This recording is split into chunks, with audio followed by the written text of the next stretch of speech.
So the next thing we're going to take off are the upper and lower blade guide mounts, and hopefully that should not be too much of a job. You can see that the upper one is held on with this thumb screw here, the lower one is held on with this thumb screw and a locking screw there. So hopefully that shouldn't be too much of a problem. So we'll take those off and see where we go from there. Let's close in a bit on it so you can see what I'm doing. So bottom one first, just this knurled screw here.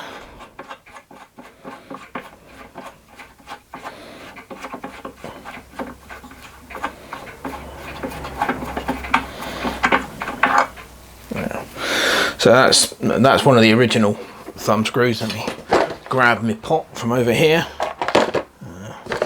And so that's the original, and that's the replacement. As I said, they're not identical, but you know, that will certainly do the job. And as it's going to be underneath the table, you're not going to see it that well anyway. I'm going to take this off. This just I mean, this is so that you can adjust the lower blade glide. Not that we have a lower blade guide, but we do have the blade guide support. So that's that. Then this one is just, oops, let's move it up a bit. Right. Yeah, this one is just that there, which is this clamp which holds this.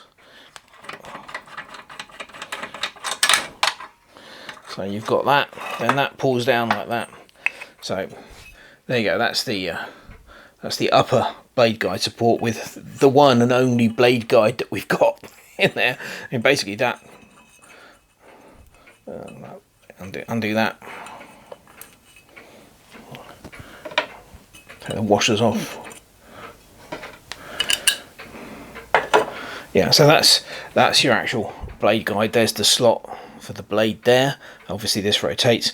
I believe there should be a nut on this side so that you can wind this in and out and then lock it off at a certain position. So, and that's just the felt oiling pad effectively there. So I've got to reproduce that. It shouldn't be too difficult to make one of those, I would have thought. And also the forward guides, which of course are very similar, except they have, as I said, this piece, instead of this being this metal piece, it's a white nylon piece. So that's that.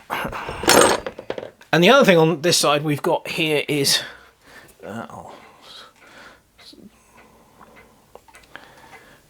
go in a bit.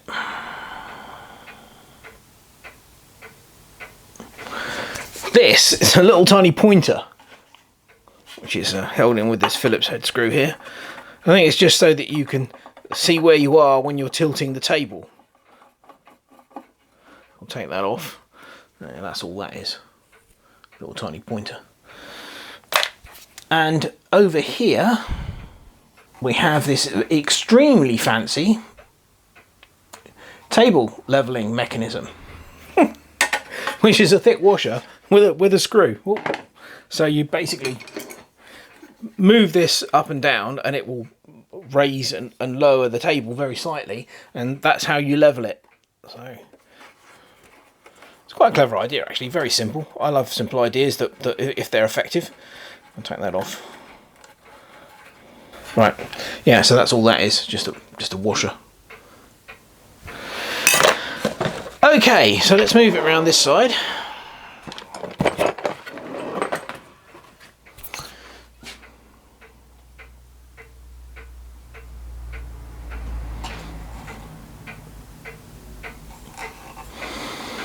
Now, the wheels are held on with these steel axles, effectively. So we'll take the wheels off next, I think. Now these should just unscrew. So, oh dear, that's not good. I don't know whether you can see that, but this is turning off. This is not rotating squarely. It's off center. So that means that this pivot bolt here has been bent at some point. Let's take that off. Oh yeah, oh dear. Looks like I'll be making another one of those. I don't know how well you can see that, but this is bent.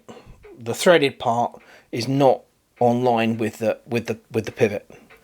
So I'm going to have to make another one of those. Terrific. Still, very, very simple. It's not exactly rocket science to make one of those. So, great. But the wheel looks all right. The wheel doesn't look like it's suffered any damage at all. Yeah. Okay, we'll move over to the next one. Let's see if this one's wobbly as well. Oh no, this one actually seems to be straight. Amazing.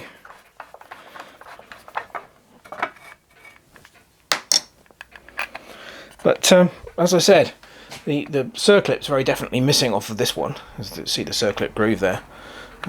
So there's not anything really to stop that from literally, you know, to stop this from just doing that. it would pull right off.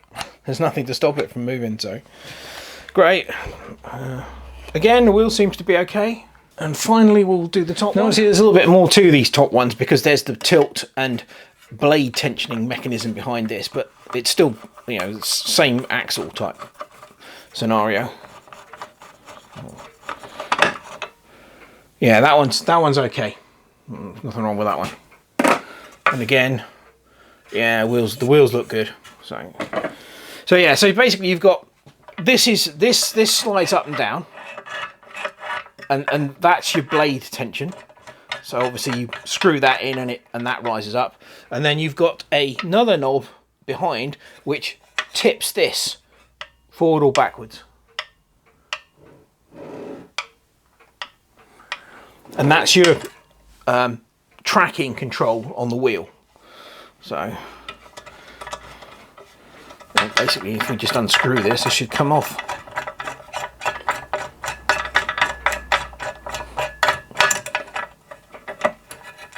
Let's take the thumb screw out the top and the one out the back.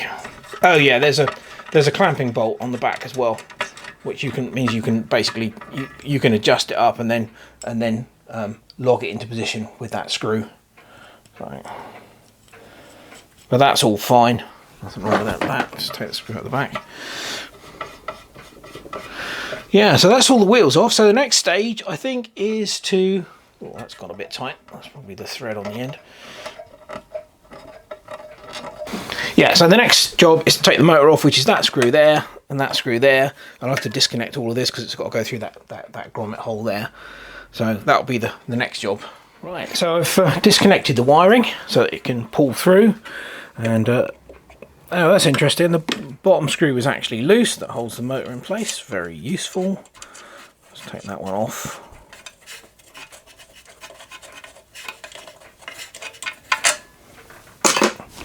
Well, top screw. Oh yeah, that's loose as well. Oh, that's great. So the motor wasn't actually tightened on. Always a good sign.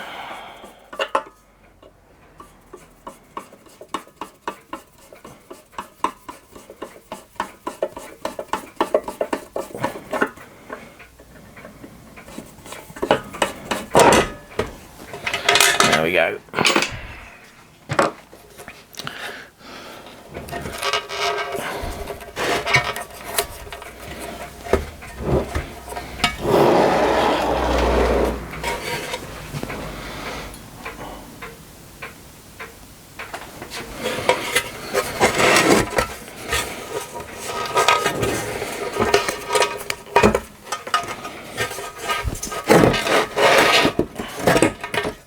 There we go.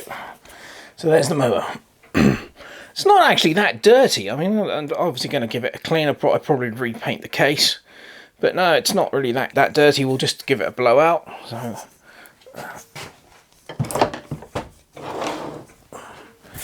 right. So that is pretty much it for the strip down. The upper casting is riveted to the steel base, so I'm gonna have to drill those rivets out. But yeah, it's very, very simple really to take apart. So that's what I'll do next. I'll probably do that off camera, That's fairly boring, seeing somebody drill out rivets. And then it'll be the clean-up process.